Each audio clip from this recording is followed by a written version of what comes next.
Hey, I'm Danny, and I am so glad you are joining the Go Team. Serving is part of who we are here at CLF. Here, our mission is to lead people to live a Christ-centered life where everything they do revolves around Jesus. Here we've turned life into an acronym that contains our church's 4 core values as Jesus followers, with serving being one of them. So L stands for live relationally. We believe that we are a family where we grow close to one another and we are real with each other and we take care of one another. And then I stands for invest in serving, which is what I want to focus on today. And we believe that God uses us when we give our lives to serve others. F stands for focus on growing spiritually, and we believe that we are on a lifelong journey to grow closer to God and become more like Jesus. And then our last one is E. So E stands for engage the world.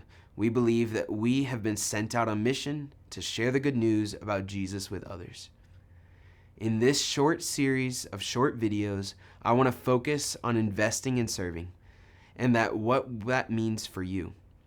Before we hop in, I want to say that I am so glad that you're going to be serving at our church.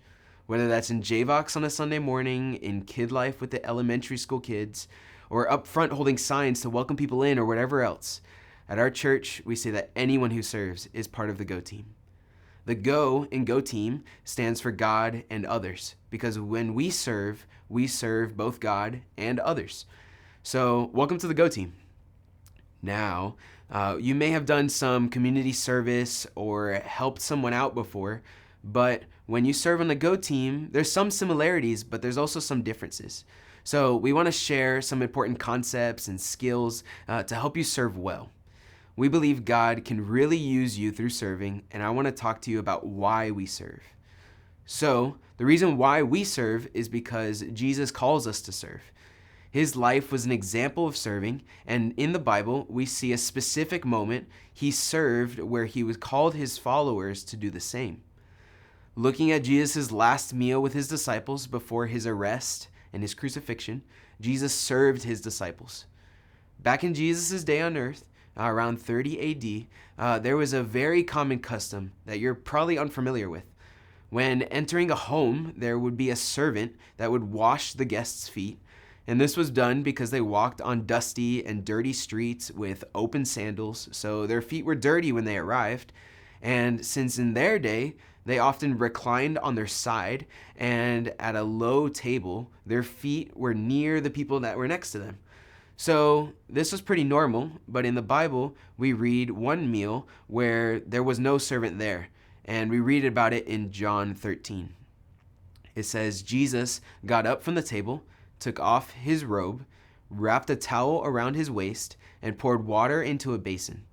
Then he began to wash the disciples' feet, drying them with a towel he had around him.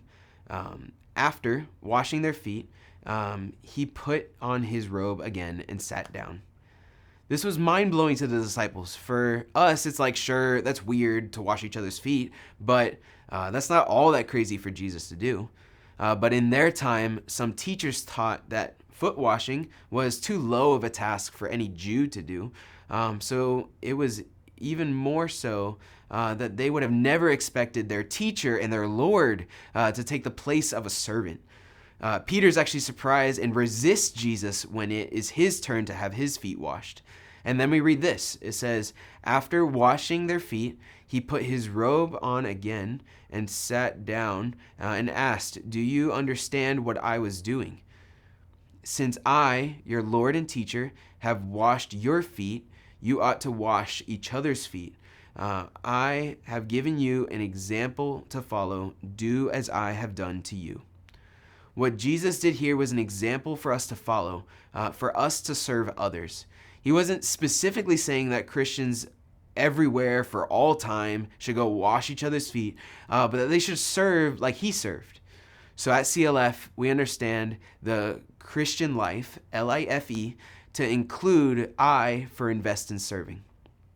But as we follow Jesus' example, we are not only called to serve once in a while or weekly, but serving becomes part of our lifestyle. Serving is not just a Sunday morning thing.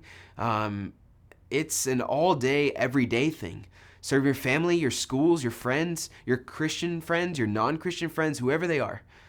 So in this next video, we're gonna look more into what it means to be part of the Go team, but remember that we serve.